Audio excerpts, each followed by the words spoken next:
안녕하세요. 오늘도 사연살롱을 찾아주셔서 감사합니다. 환갑을 앞둔 아줌마예요. 마라톤이 시작되면 좋든 싫든 끝까지 달려야 하는 것처럼 인생도 태어난 이상 끝까지 살아야 하잖아요. 그런데 그게 쉬운 일이 아니더라고요. 이제는 살아갈 날보다 살아온 날이 많은 저는 요즘 들어 내가 인생을 제대로 살았나 되짚어보게 됩니다. 돌이켜 생각해보면 제 인생의 절반은 아들을 위해 살았던 것 같아요. 아들은 내게 있어 존재의 이유이자 내 인생 전부였거든요. 제 결혼 생활은 순탄치 않았어요. 정확히는 동거라고 해야겠네요. 남편에게는 가정이 있었거든요. 그 사실을 몰랐던 저는 혼인신고도 하기 전에 아들을 낳았고 얼마 뒤 집으로 찾아온 남편의 본처를 통해 뒤늦게 남편이 가정이 있는 남자라는 사실을 알게 됐어요. 그저 평범한 가정에서 필부필부로 살아가고자 했던 제 꿈이 산산조각이 나는 순간이었죠. 본처 앞에서 저는 그저 파렴치한 내연녀일 뿐이었으니까요. 몰랐다는 뻔한 거짓말은 집어치워. 너처럼 부모도 없고 가진 것도 없는 년을 내 남편이 왜 만나겠어. 네가 돈 보고 덤벼든 게 뻔하지. 애는 내가 키워줄 테니 넌 떠나. 애를 데려가겠다는 말을 들은 순간 결심했어요. 내 아이와 함께 당장 이곳에서 도망쳐야겠다고요. 그래서 3, 7일도 안 된 아이를 안고 그 길로 도망쳐 나왔어요. 저에겐 이럴 때 힘이 되어줄 친정도 없고 나와 내 아이를 받아줄 곳은 세상 어디에도 없었어요. 그래서 무작정 밤기차를 타고 서울에서 가장 먼 곳으로 떠났죠. 그렇게 도착한 곳이 부산이었어요.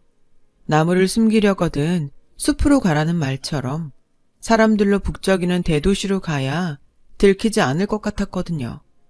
동도 트기 전 도착한 부산역 주변은 한산하다 못해 을씨년스러웠어요.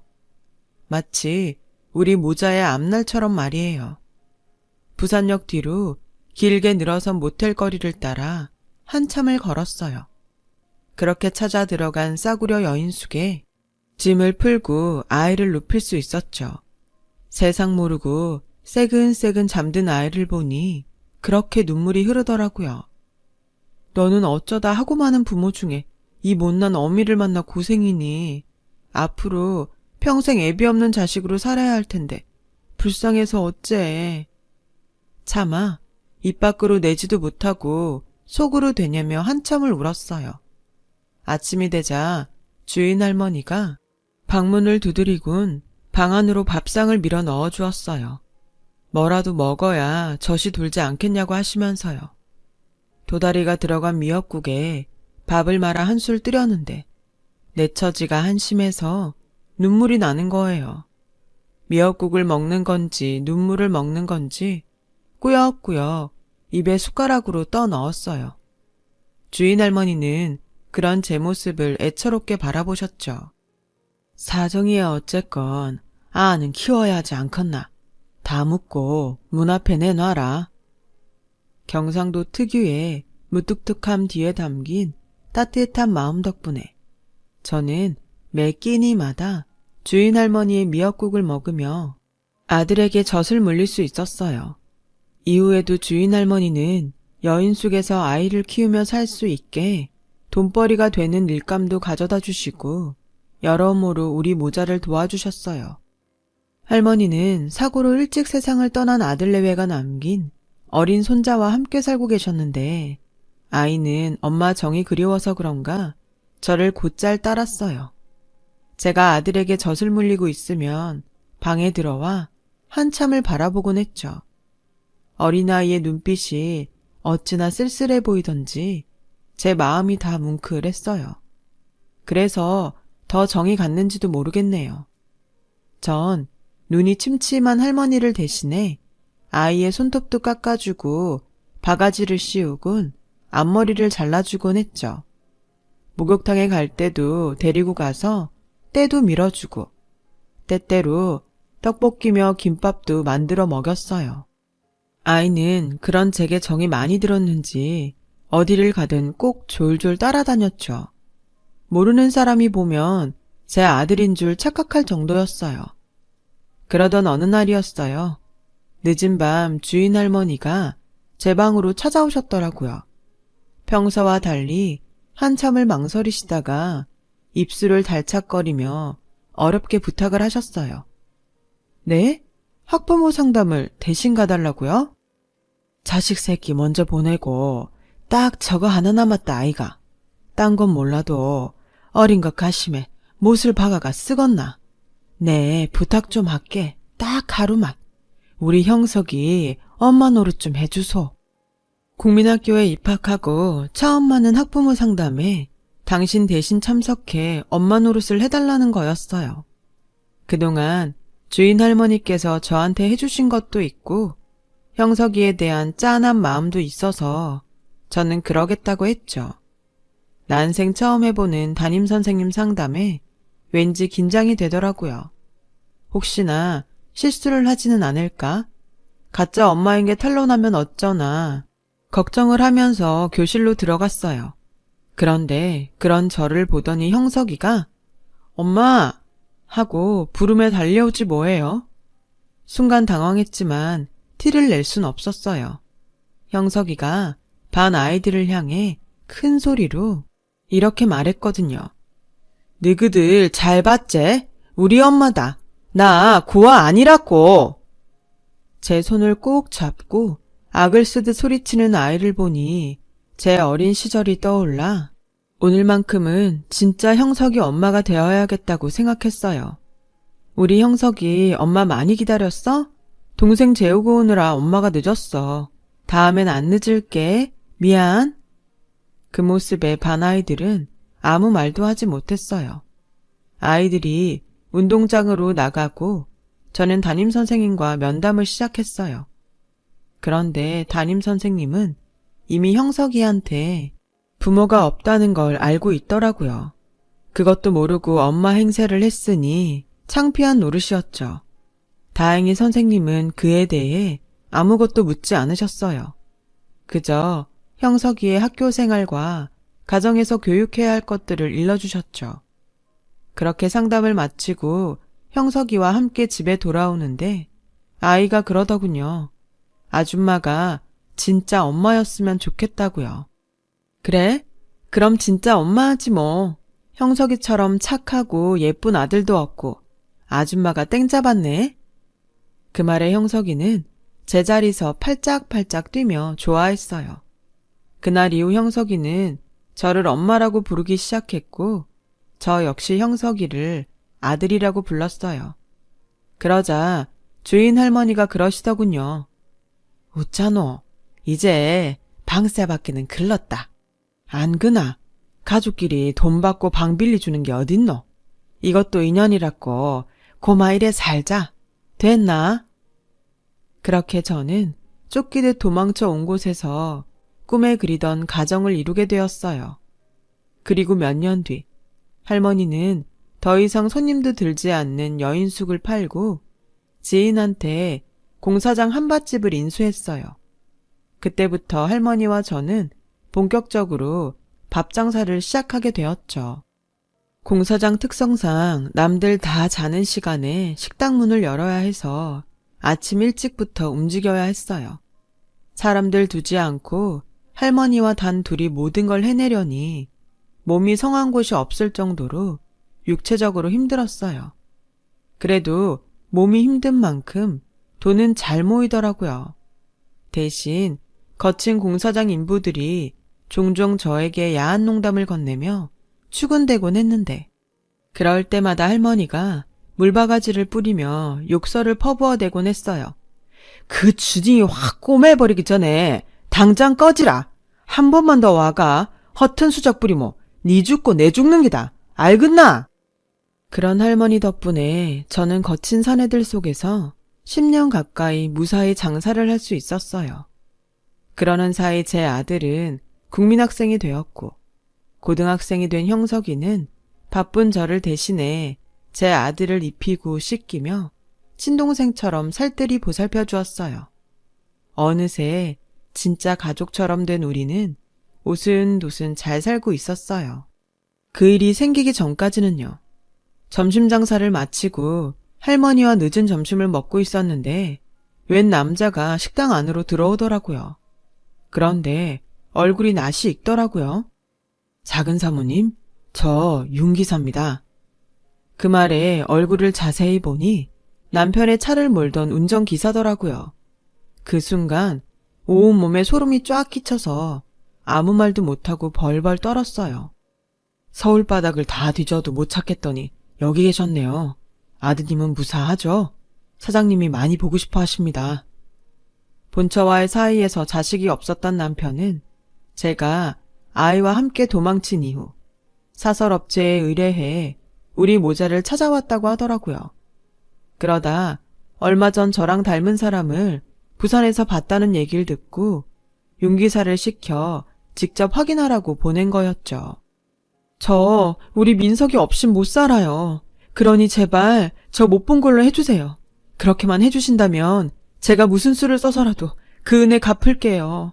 제발 한 번만 눈 감아주세요. 네? 그 순간엔 정말 전 재산을 다 주고서라도 아들을 지키고 싶은 심정이었어요.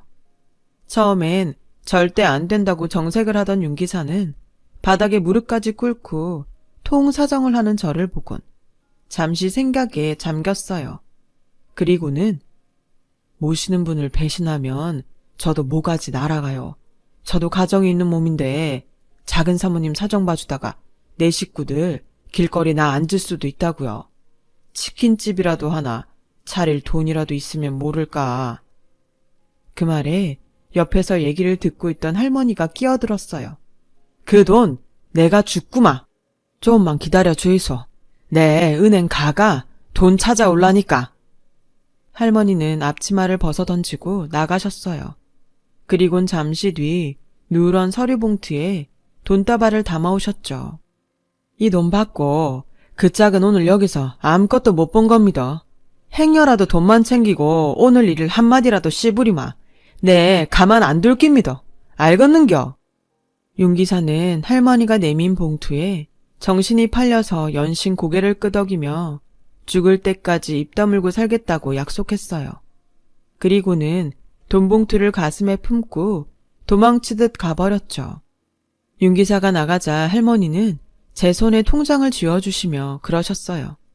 니는 이 길로 집에 가 민석이 데리고 떠나라. 저놈아 분명히 다시 온다. 돈 떨어질 때마다 니 찾아와서 돈 뜯을 놈이다. 우리 인연은 여기까진갑다. 이 돈이면 작은 전빵 하나는 차릴 수 있을 기다.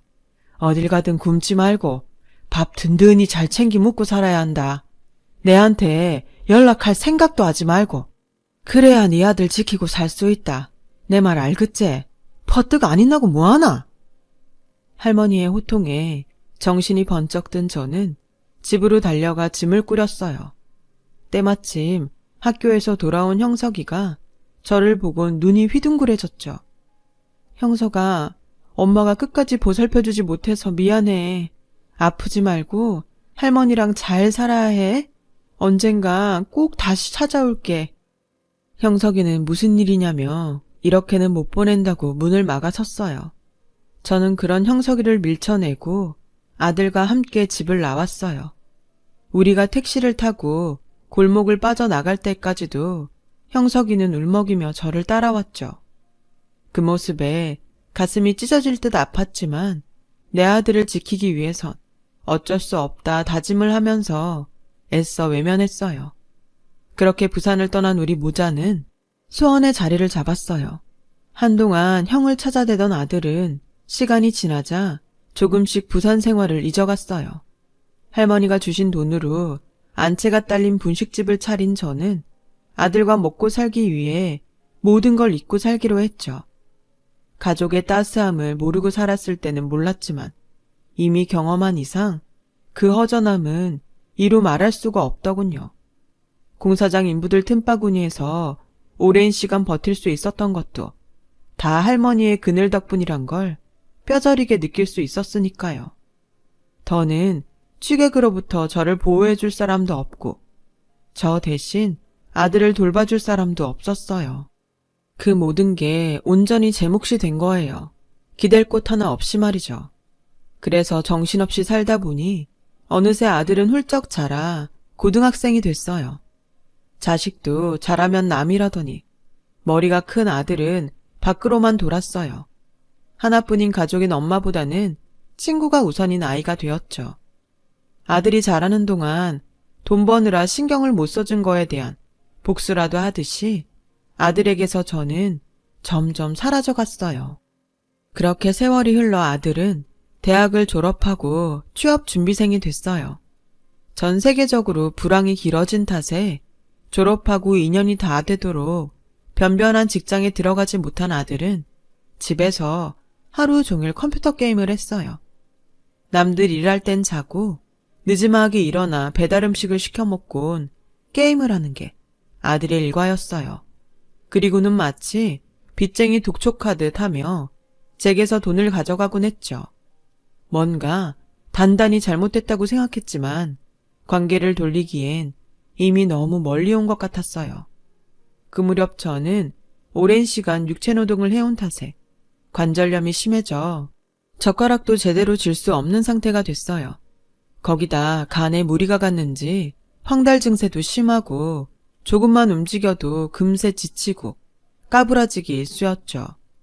그래서 더 이상 가게를 운영할 수 없게 되었어요. 그러다 보니 수입이 없어 가게세도 밀리고 생활이 말이 아니었어요. 그러니 병원에 갈 생각도 못했고요. 상황이 이러니 돈 때문에 아들과 다투는 날이 잦아졌어요. 그러던 어느 날 아들이 불쑥 지 친부 얘기를 묻더군요. 자라면서 단 한 번도 지 아빠에 대해 묻지 않았던 애였기에 그래도 핏줄은 땡기나 싶어 솔직히 얘기해 주었어요. 그런데 아들한테 꿍꿍이가 있을 줄 누가 알았겠어요? 얼마 뒤 아들이 짐을 챙겨 집을 나가겠다고 하더라고요. 앞으로 친부와 함께 살겠다면서요. 그러게, 처음부터 날 아빠한테 보냈으면 이런 집구석에서 지질이 궁상은 안 떨고 살았을 거 아냐?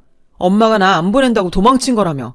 왜 나한테 물어보지도 않고 엄마 맘대로 결정을 해? 엄마가 뭔데?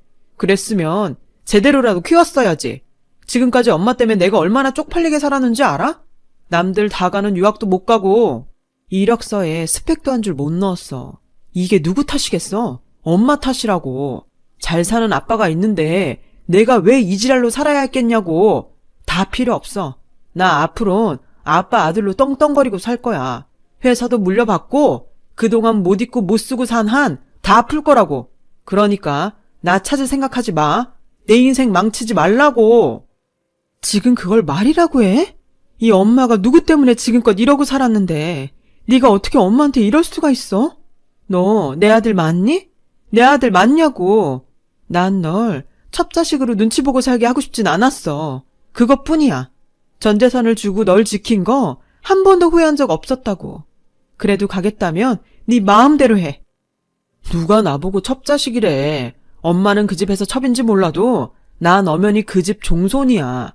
엄마 좋자고 나 데리고 도망친 거면서 변명이 너무 궁색한 거 아니야? 암튼 엄마랑은 더는 못 살겠으니까 앞으로 나한테 엉겨붙을 생각도 마. 아들은 그렇게 집을 나갔어요. 지난 27년 세월이 한순간에 쓰레기통에 처박히는 기분이었어요. 더 살 이유도 없고 살고 싶은 마음도 없었어요. 그래서 식음을 전폐하고 캄캄한 방 안에서 며칠을 보냈어요.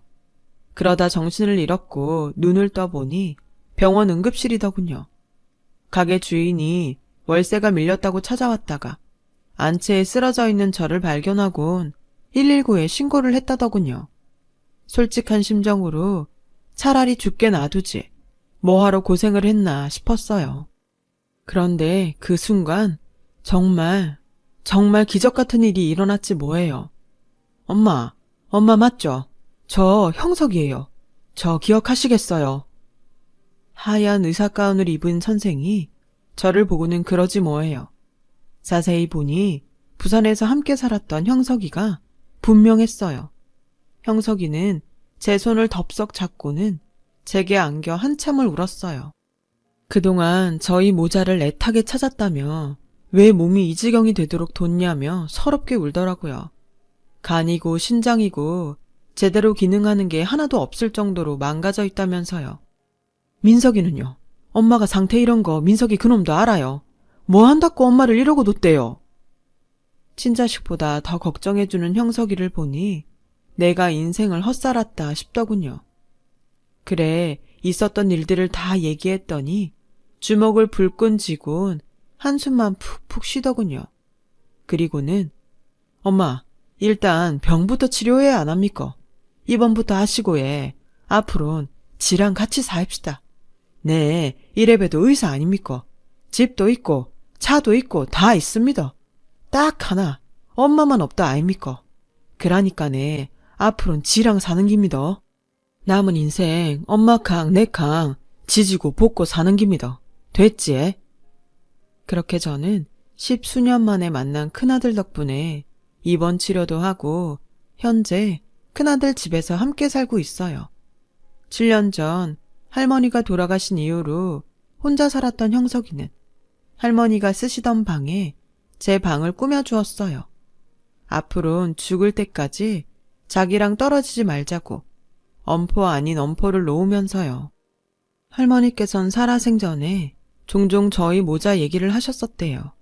형석이도 할머니도 제가 그랬듯 저를 그리워하다가 같이 있던 흔적이 많았던 한밭집을 그만두시고 다른 곳으로 옮긴 게 지금 이 집이라더군요.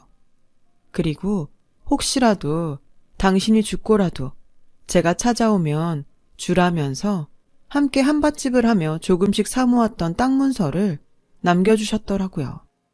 이미 제 몫은 제가 떠날 때 받았던 터라 한사코 사양했지만 형석인 이러면 자신이 할머니랑 한 약속을 어기는 거라며 자신을 불효자 만들지 말고 받으라고 하더군요. 그래서 면목 없지만 땅 문서를 받아들었어요. 그러는 사이 몸도 많이 회복됐고 일상생활에 어려움도 없어져서 하루는 형석이와 함께 예전에 살던 부산집을 찾아갔어요. 그 사이 부산도 많이 변해서 우리가 살던 집자리에 아파트 단지가 들어섰더군요. 10년이면 강산도 변한다더니 그 말이 딱이었죠. 온 김에 부동산에 들러 할머니가 남겨주신 땅에 대해 알아봤는데 글쎄 그 사이 값이 많이 올라서 수십억 금싸라기 땅이 되어 있더라고요. 안 그래도 사겠다는 사람은 많은데 땅 주인이 연락이 닿지 않더라며 적당한 작자가 나서면 연락을 줄 테니 연락처를 남기고 가라더라고요. 하루아침에 돈방석에 앉은 기분이었죠. 형석이는 이게 다 착하게 열심히 산 보상이라며 다 제 복이라고 하더군요. 남편과 자식한테 버림받은 박복한 년인 줄 알았는데 말년에 든든한 큰아들도 생기고 금싸라기 땅까지 생기다니 형석이 말대로 제게 복이 있긴 한 모양이었어요. 그렇게 행복한 시간을 보내고 있는데 앞으론 연락도 하지 말라던 아들놈이 지가 먼저 전화를 했더군요. 친부집에 들어가 재산 물려받을 욕심에 치매 걸린 지 아빠 똥기저귀 갈아가며 병수발을 했더니 친부가 죽자마자 본 부인이 전 재산을 홀라당 빼서는 도망을 쳤다는 거예요.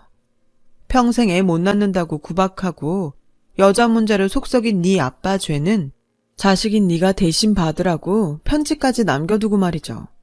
불행히도 아들은 남편 호적에 오르지 못해서 친부 재산에 대해 법적으로 아무런 권리도 없다더라고요. 소송을 한다 해도 본부인이 상속자니 자기한텐 떨어지는 돈도 없다면서 이제 어쩌냐고 꺽대고 울더군요. 이 집도 팔려서 며칠 안에 비워줘야 하고 그럼 나 당장 갈 데도 없어. 가게에 가봤더니 엄마가 이사 갔다고 그러던데 어디로 간 거야? 나 거기서 좀 살자, 응? 엄마면 자식 부양할 의무가 있는 거잖아. 안 그래? 애초에 엄마가 나랑 아빠를 떼어놓지만 않았어도 내가 이 모양 이 꼴은 안 됐을 거 아니냐고. 따지고 보면 이게 다 엄마 탓이니까 엄마가 나 책임져. 돈 많은 친부 찾아간다고 병든 엄마를 버린 놈이 낯짝도 두껍지. 자식 부양이 어쩌고 하면서 자기를 책임지라네요. 아무리 부모는 전생에 자식에게 빚진 자라고 하지만 이건 아니죠. 부모 자식 간에도 도리가 있는 건데 제 아들놈은 그걸 모르더군요. 누굴 탓하겠어요. 다 제 죄인걸. 그래서 결자 해지의 심정으로 못돼 먹은 아들놈 교육시키는 차원에서 전화기에 대고 쌍욕을 퍼부어줬어요. 그동안 애비 없이 살게 만든 게 미안해서 싫은 소리 한 번 안 하고 늘 가여워하며 참고 살았는데 더는 안 되겠더라고요. 이런 미친놈아, 네가 그러고도 인간이냐? 자식 부양의 의무?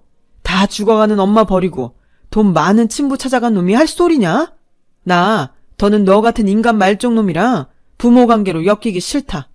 피 한 방울 안 섞이고도 날 데려다 보살펴주는 진짜 내 아들 형석이랑 100년 만년 살 테니까 넌 네 구미에 맞는 새엄마 찾아서 살아라. 네 놈 목소리도 이젠 치가 떨리니까 앞으론 전화도 하지 마라. 전화를 끊고는 한참을 씩씩거렸어요. 그러다 서름이 복받쳐 어걱대고 한참을 통곡했죠. 네 배로 낳은 자식한테 모진 소리를 하고 속 편한 부모가 어딨겠어요. 그런데 받은 상처가 너무 커서 아직은 내 아들을 받아줄 마음이 안 생기네요. 혹시라도 땅 얘기를 들으면 그거 뺏어먹겠다고 달려들까봐 진짜 제 것도 아닌 그 가슴 아픈 땅을 말이죠. 그것도 두렵고 한 번 날 버린 놈이 두 번은 못 버리겠냐는 생각에 겁도 나더라고요. 그래서 형석이한테 말해서 땅 명의는 형석이 앞으로 해뒀어요.